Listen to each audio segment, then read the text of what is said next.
All right, good afternoon, everyone. This is George Kriza, along with Jessica Rhodes. We're very happy to invite you to our podcast this afternoon. Jessica is the founder of Interview Connections, a very interesting company with a tremendous value proposition.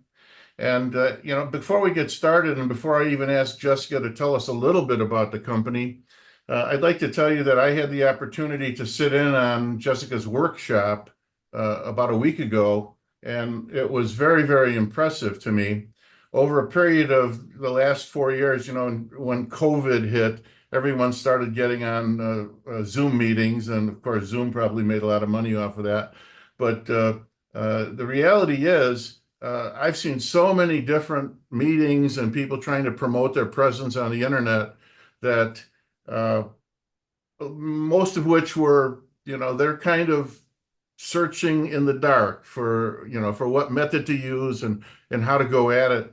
And I can only tell you that after attending the webinar series that Jessica sponsored, it was very, very impressive. She's totally got her act together.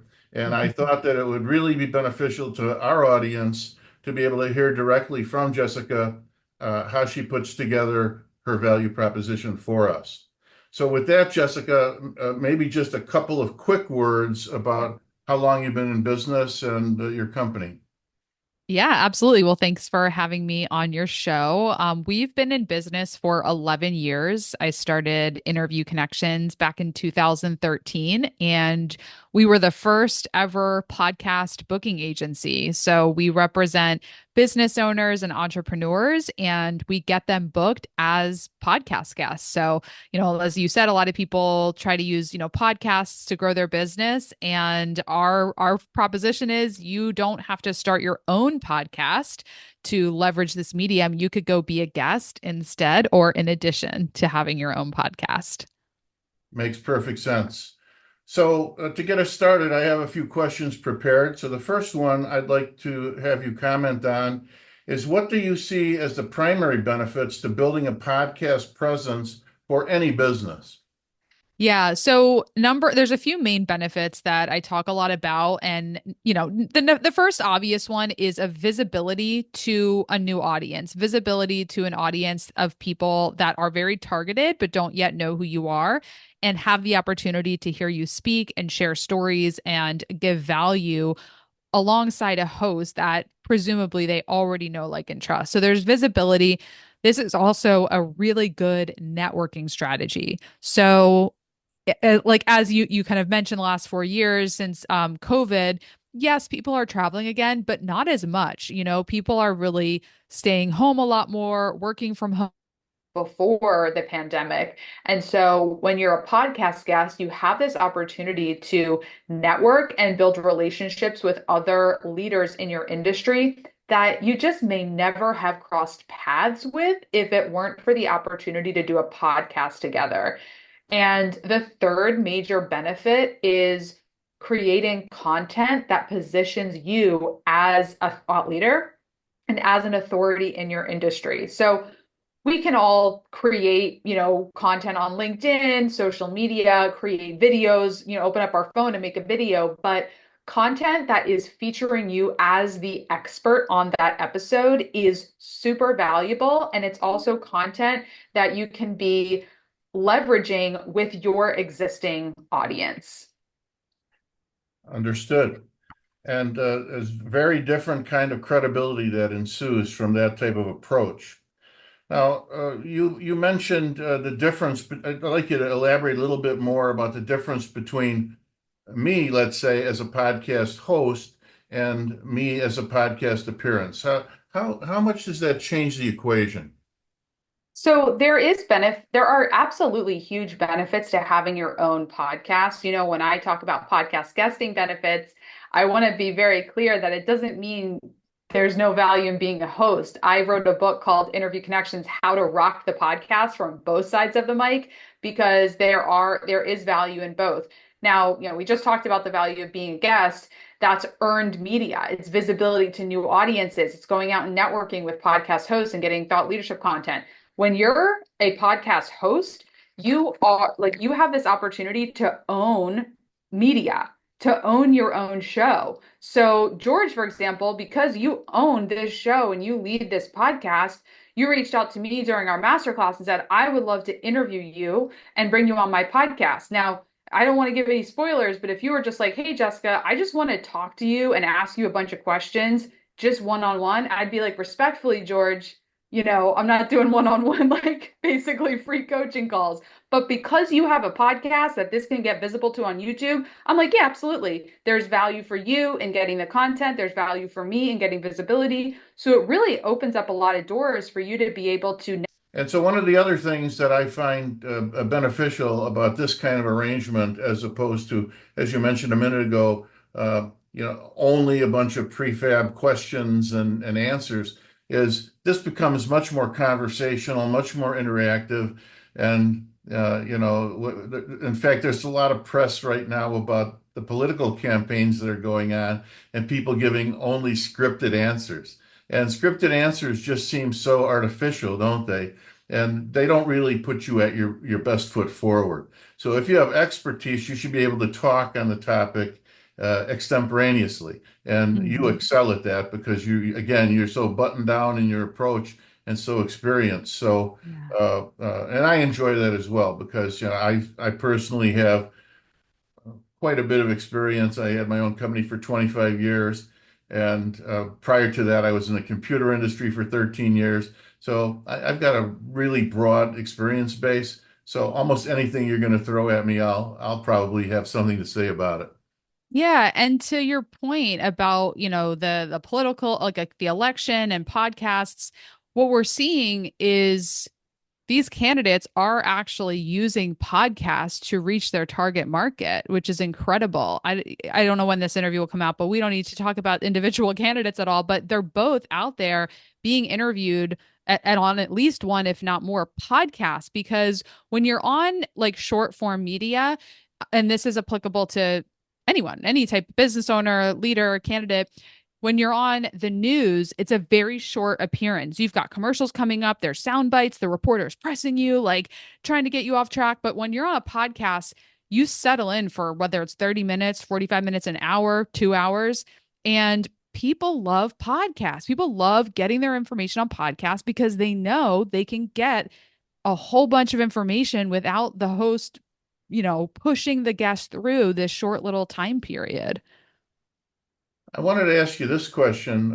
One of the things that very commonly comes out is that people are afraid of public speaking.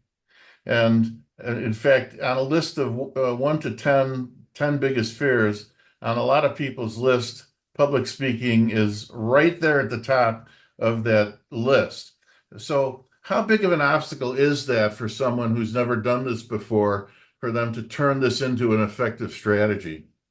This really is the perfect strategy for somebody who does resonate with being, fearful of public speaking. Now, when you're public speaking in person on a stage, you're there in person on a stage with people looking back at you. Like you live and die by that stage. You can't pause and have the host edit out something.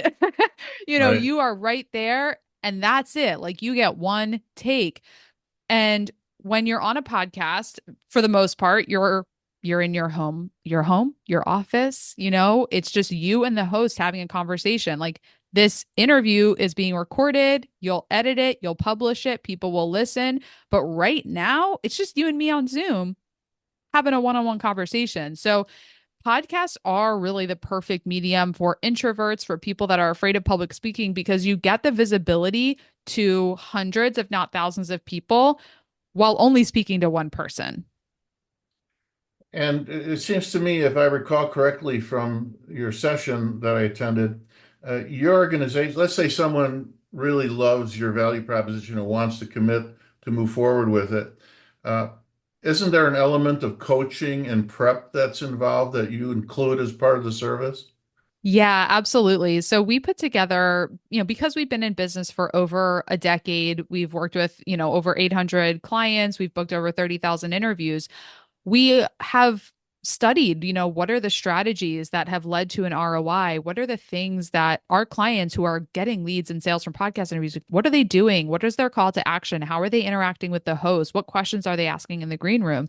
And so we have weekly group coaching calls for our clients so that not only are we booking them on podcasts as a guest, but they're also getting support and insight into how to make the most of their interviews. Because being a guest on podcasts isn't the hardest thing in the world, but if you don't do it strategically and intentionally and correctly, you may not see the ROI that you're looking for. So, yeah, that's why we provide the coaching, because we have so much knowledge from 11 years of booking entrepreneurs that we want to make sure when somebody works with us, they're also getting all of the insight that we have. I've benefited from quite a number of years of public speaking, so I've had a lot of training and a lot of experience. But even simple tools that could come into play, like taking an hour or two to prepare, putting an outline together, and having your salient points ready on the tip of your tongue. And again, but in the podcast environment, you can just take a minute and look at your notes and come back and be right there in context. So that's just one idea, but I think you have a lot more profound ideas than that people benefit from. Yeah, absolutely.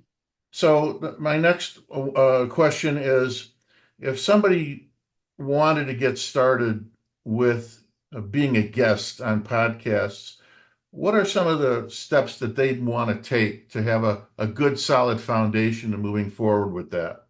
Yeah, great question. So, the first step is to just know what your goals are for being a guest on podcasts. Knowing what your goals are, what do you want to get out of it, Well, I'd is like going to to. be more popular than Joe Rogan, but go ahead.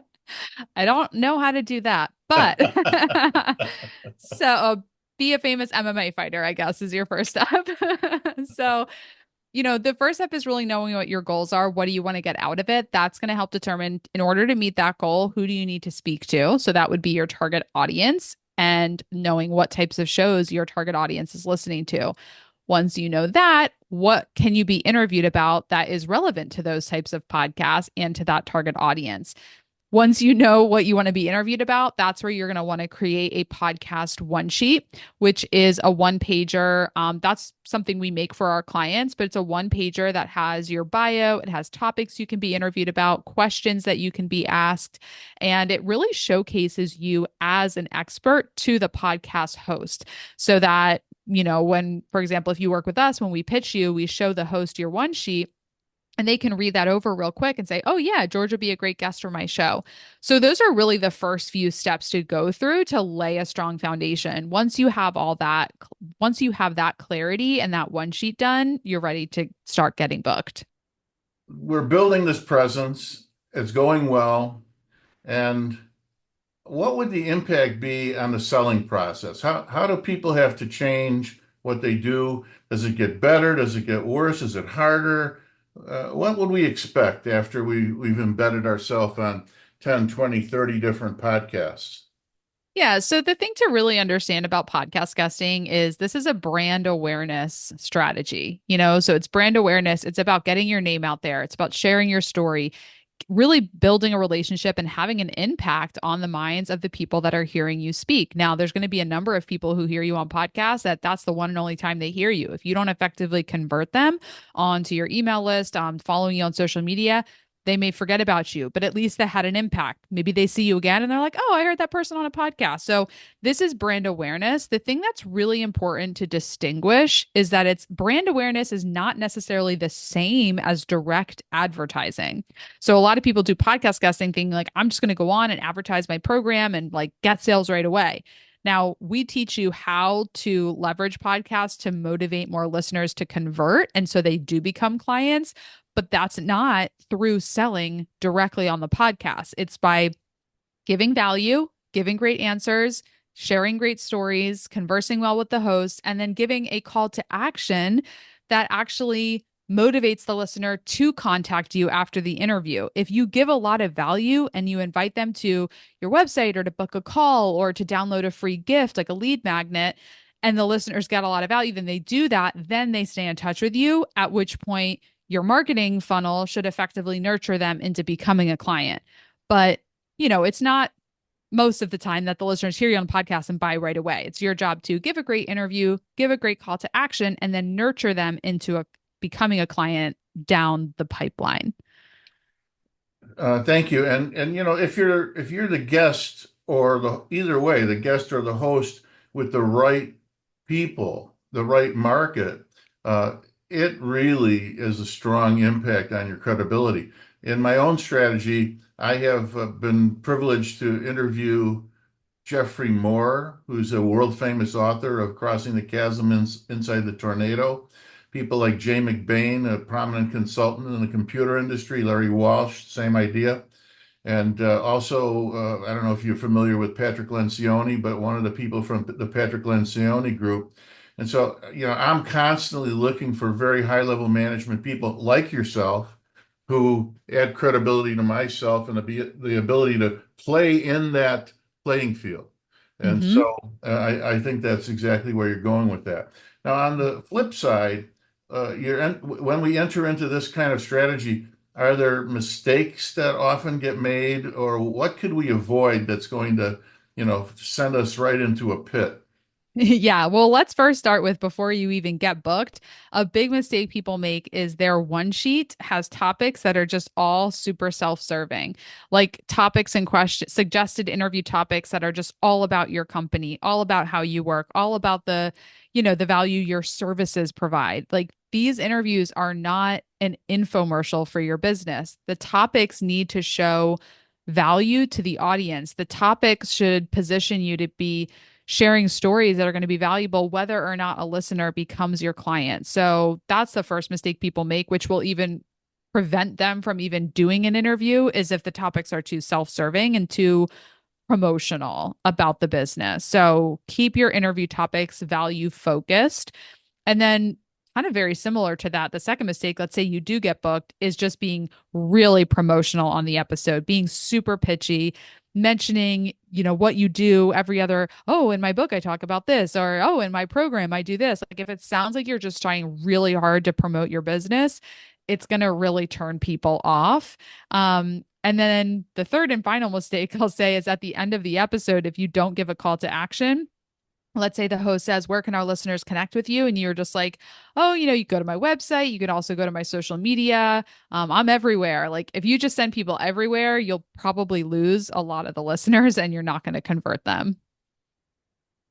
So at that point, once we appear on that podcast, how can we maximize the visibility of that podcast? I mean, there's a million tentacles to your point everywhere. And Yeah. but I mean, on the one hand, it's great to be everywhere.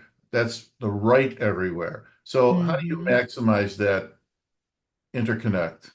Yeah, I mean, it's all about repurposing the content and promoting the episodes. A lot of people do podcasts and then they don't promote it, whether they host it or they're a guest on a podcast. They do the podcast, they upload it, and they're like, why aren't people listening?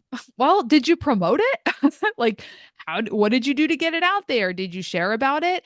And I think people really underestimate how much you need to promote your work to get seen.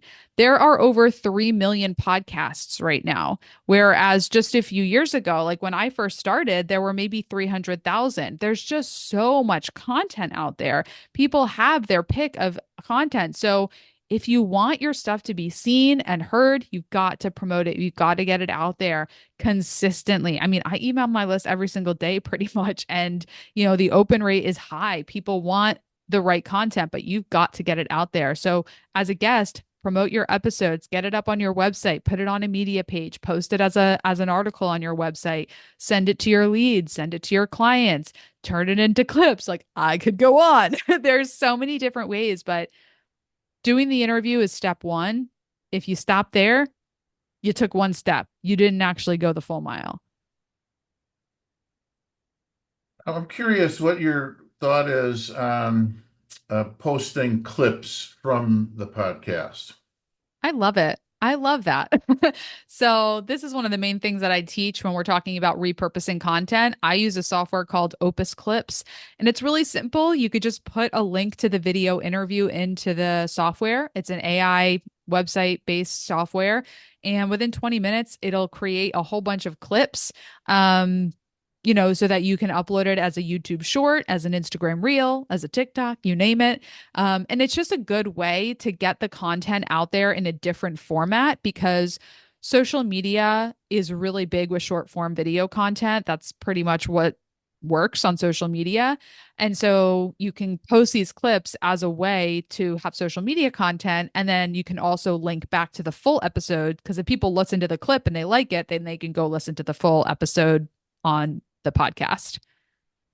Now, in a situation like that, when all of this, all the permutations of the podcast are created, now, is that something that is part of your service, or is that something that the individual needs to continue to do on their own?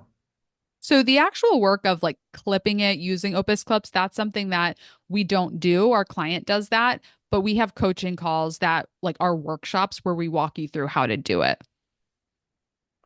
So we've talked about a lot of nuts and bolts here. I'm curious if you'd like to expand just a little bit about how your organization engages with, let's say, people like myself or much larger businesses to build that presence. If we were to go, just epitomize, of course, just to go from A to Z of what does the engagement look like?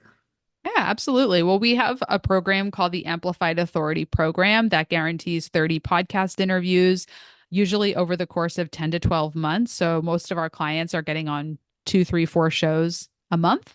We go through a whole onboarding process, which, we just talked about laying the foundation with those goals, the target audience, one sheet. So we do all that in the onboarding process. And then, we've got 12 full-time employees who do all the work to book. So we're researching, we're vetting the shows, we're pitching, we're booking. Like we do all the legwork to actually secure the interviews. And then our clients, all they have to do is actually schedule the recording. So we just make the email introduction and say, so and so has loved to have you on their show. Use this link to schedule your recording. And then we've got weekly group coaching calls. We do interview audits. So it's really like A to Z, gives you soup to nuts, everything you need to leverage podcast guesting. I'm imagining people find a lot of value in what you do. I know again from just listening in on the webinars, there's quite a big population, not only of people finding out for the first time, but even those that are already your clients seem to come back and, either for testimonials or for always picking up some new little hint. I know Mhm. my mind was going a mile a minute after we put the seminar to bed. Yeah, I mean, we've been teaching, so we've been in business for 11 years. We've been teaching this podcast guesting masterclass since 2019. We've had over 10,000 entrepreneurs go through it. And so there's a huge interest in podcast guesting. And because we've been doing it the longest, we're here to pull back the curtain and teach as many business owners how to use it as possible because it really is a game changer for so many business owners, especially our market that we work with, coaches, consultants. I just had a call today with a coach and he's like, I suck at marketing. Like he's an excellent coach, an excellent speaker, but he's like, I don't know how to market what I do. And so podcast appearances are just the best marketing strategy for people who hate marketing because you just show up and you're authentic, you share your story, and it's just a no, like it's not a weird tactic. It's just like this is who I am authentically, and the ideal clients will gravitate towards that. When you think about your target market or your sweet spot of who your clients are, where does that really fit? I mean, are you going do you do all the way up to Fortune 500 companies, or is it mainly lower middle market? Where do you really find yourself getting the most traction? Yeah, great question. Our ideal clients tend to be 6 to 7 figure business owners and entrepreneurs, mostly coaches, consultants, service-based business owners. So maybe not at the Fortune 500 level, but it's possible. We definitely have some 8 figure entrepreneurs and business owners as well. But that 6 to 7 figure revenue range is really a sweet spot because our clients have at that level, they've grown by word of mouth and referrals. They've got a really solid business, but to get to the next level, they need visibility to new audiences organically. Because once you add paid ads into the mix, you need a really effective nurture sequence to close leads that are cold from paid ads. And so, podcast guesting is just the perfect strategy to really go all in on before or in addition to using paid advertising. Is there any other aspect? Well, by the way, thinking about the cost, I mean, we just talked about the market. You don't need to go into the specifics of the cost, but uh, how do people measure the ROI of the Mhm. investment that they make in the service? Yeah. So it's different for all of our clients. We have clients that for them, the ROI is measured through the number of sales they close as a result of being on podcasts. So we have lots of clients and case studies on our website where they're like, this is, I invested in the Interview Connections program and I got this much, I got $100,000 in revenue. So it was a great ROI, like net positive. And then we have other clients, like our client Mike Maynard. He's been with us since 2019. He's been with us a long time, continues to renew. And he actually said this on our masterclass. You probably heard it. He goes, I have not gotten a single client from podcast guesting, but this is the best SEO investment he's ever made. He uses podcast appearances as content to nurture his potential clients. So it's a really good investment. So the way he measures the ROI is through the SEO that he's getting from the podcast appearances. And then for other clients, they're measuring the ROI through how they've honed in their message. They know that they're able to really communicate what they do so much more succinctly than they were before they were getting interviewed on podcasts, which then benefits them in their sales process because they're able to communicate to potential clients so much more clearly. In my prior company, which is the one with the Inc. 500 up here, was MTC Performance, and I hired a PR agency. It was really before podcasts became a big thing, but I had sort of the same thought process going. I was very happy with the results. Uh, and it was not, let's say, cheap, but it was worth it to me because of the national presence that I continued to build. And you might look over my shoulder under the Inc. 500 and you see that there's a product of the year and so, various assemblage of awards that I got. And Mhm. that didn't just happen organically. That was all a result of actions not unlike your service, where you've got to get in front of people with what you do and how you do it. Because if you don't, uh, that credibility is just not there. Yeah, I think a lot of people don't realize when you see businesses who have, publicity, they've got features, they've got article mentions, they've got interviews, they've got awards. That didn't happen randomly. Like they invested in PR, they invested in booking, they invested in content. Like they made investments that then created the logos and the content and the features that people are like, ooh, so that stuff doesn't, I mean, sure, every now and then someone just like they absolutely crush it and it's all organic and they never expected it. But like 90% of the time, they paid for the award. like, they, Absolutely. and there's nothing wrong with that. Like that's a strategy, but like yeah, it's just important for business owners to know that you've got to make strategic investments if you want the accolades and the press. And again, just I'm maybe repeating myself to some extent, but one thing absolutely leads to another thing. So once your name gets out and you're in association, in my case, it was with these various awards, but once you see your name nationally known, people, that's all featured as well and SEO'd out there. And no different with the podcast. You're going to find out that suddenly your presence is vastly more normal and people are vastly more aware of who you are and what you do. And the breaking down those barriers is just incredibly powerful. Yeah. Yeah, So people will you know, trust you more too. Like when they see all those, the accolades, the press, the mentions, everything like that. There's just like when somebody comes to your website and no, they see you've done some interviews, they've seen the award, they see this, they're like, I trust them more than the other company that seemingly nobody else has endorsed. yeah, and you know, just one ancient story from my background. Uh, we at about that time that we made the Inc. 500, we had developed a new software technology, and it was super interesting. What I mean, the application was a terrific application. I won't bother you with what it did, but it was an enterprise class software application for sales incentives. And strangely enough, our first client was the number one reseller of computer products. But we didn't do any promotion, but because they had such a powerful market presence, it made the press that they had adopted our solution. And because they adopted our solution, I remember going to another multi-billion-dollar reseller of products, and I walked in the door and he had the issue right there on his desk, and he goes, I read all about it. And within 60 days, they were a client. And then Wow. not only did we get the second client, we got 8 multi-billion-dollar clients as a direct result of this cascading chain of impacts. And so, you know, again, I see the same thing in your domain of Yes. podcasts.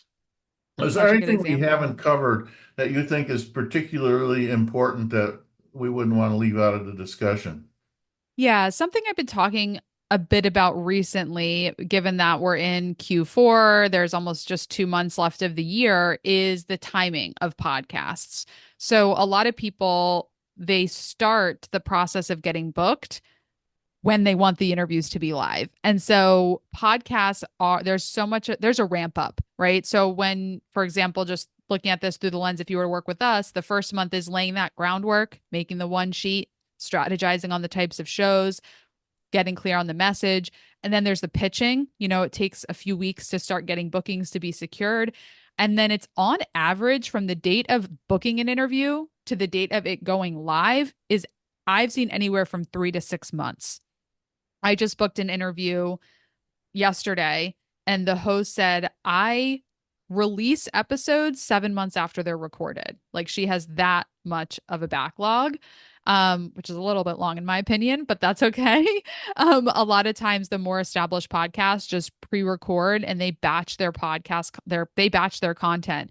And so I would just implore anyone listening who wants to be a guest on podcasts, start now because it's going to be a solid 5 to 6 months before you're even really seeing the visibility. You know, the lead time is critical. You don't really want it to be way out.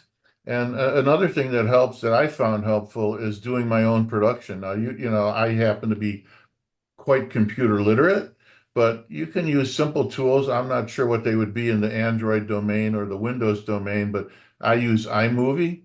And you know, with Zoom, you just record a Zoom session, and all you're doing is you're going to save that. It'll convert it to a file, and you can load that into your iMovie.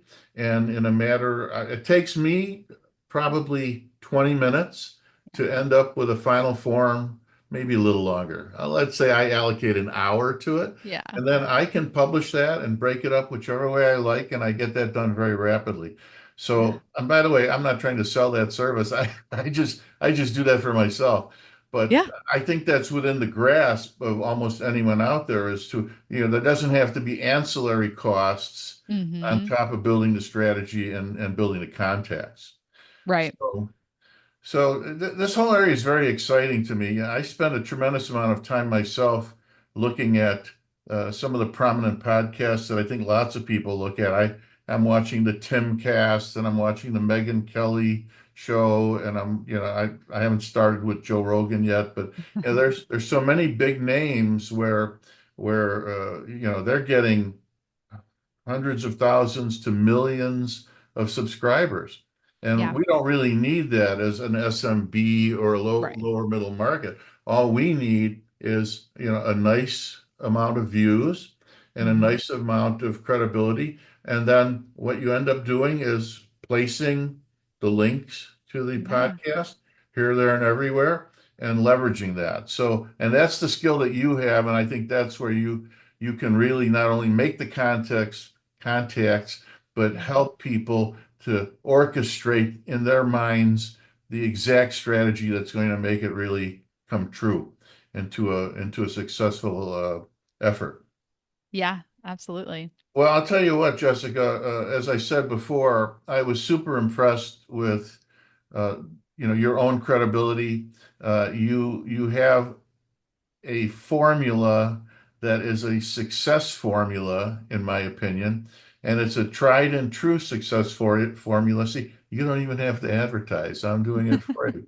But it is, Yeah. I can tell the difference. I don't know if everyone can tell the difference, but I can tell the difference. And when I see someone like yourself with both the right value proposition, the right presentation skills, and another thing that your organization is going in spades is constant contact. And right. And so, Not the email software, the literal description of what you just said. no, yeah, I'm not talking about a brand of software. I just But, realized that's an email CRM, but he yeah, means I but you, constantly contact people. well, because I searched for your name in my email box and I had, whatever, 20 emails from you. But that's good because, Yeah. you want to be top of mind and Hmm. you have to put the whole thing together. So, and again, I want to thank you very much for the time we spent. I think this has been very productive. We'll make a few tweaks to the show, but I think that it's going to be very valuable for my audience. And I hope you feel that it was a valuable use of your time. Why don't you give us a little bit of contact information? So, how do people get in touch with you? Yeah, so the best place to go is interviewconnections.com. From there, you'll be able to book a consultation call if you want to learn a little bit more, see if our program's the right fit for you. We've got a lot of resources on our website, including podcast episodes, articles, and things like that. But that's the home base is interviewconnections.com. And in my case, I haven't said much about my company. I will just mention George Kriza, once again, is my name, and my company is Challenging Decisions. With my 25 years plus experience as a CEO and counseling and coaching other CEOs, I feel like I've got quite a bit to offer. So many CEOs find themselves struggling with certain decisions. They might be really good subject matter experts in their area of concentration, but business is business and people do get stuck. And if you'd Mhm. like to get unstuck or have someone that you can cover those types of issues with, whether it's finance, culture, raising capital, and on and on and on, I'm definitely a resource that can be made available. So you reach Challenging Decisions at challengingdecisions.com, and you're welcome to give me a call at 312-320-7760. So we'll thank you again and look forward to another conversation sometime soon.